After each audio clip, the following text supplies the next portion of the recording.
Abdul Qadir Jailani itu memang kita tidak ingkari. Orang zahid, zuhud, dan juga alim, bermadhab Hambali. Bahkan di dalam kitabnya Al-Ghunyah, kalau antum mau baca, jelas beliau itu berakidahkan ahli sunnah wal jamaah. Bahkan ketika beliau menjelaskan firqatun najiyah, tidak lain adalah ashabul hadis. Dan dia secara fikih madhabnya Hambali. Dan kita tidak ingkari, memang Masya Allah, kehidupan beliau itu penuh dengan karomah. Terus kemudian sirah cukup normal seperti kita. Di antara karomah yang sering diungkapkan oleh para ulama, dia pernah di dalam satu perjalanan ada mendung, kemudian mendung itu mengeluarkan suara, "Wahai Abdul Qadir Jailani, berhentilah, saya Tuhanmu, dan sejak sekarang seluruh yang haram khusus halal buatmu." Apa reaksi Syekh Abdul Qadir Jailani atau Jaili? Ya. Ikhsa ya Abdullah, minggat wahai musuh Allah. Kamu iblis bukan Allah. Akhirnya mendung itu hilang, keluarlah suara, "Wahai Abdul Qadir, saya menggoda 70 orang macam seperti kamu dengan cara ini berhasil. Kamu saya goda dan aku gagal berkat ilmumu." Dan dimaksudkan adalah ilmu syariah.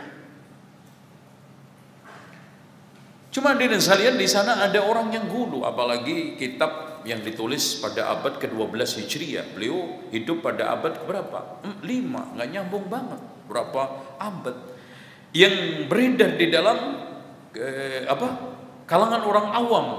Bahkan di kampung-kampung antum mungkin ada semua kitab yang judulnya An-Nurul Burhani fi Manaqib Syekh Abdul Qadir Jailani.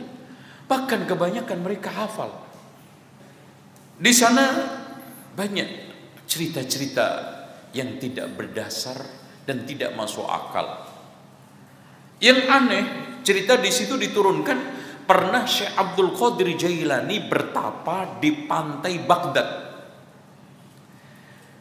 Di dalam pertapaan itu akhirnya ketemu Nabi Khidir dalam setiap tahun sekali, selama 3 tahun 3 kali.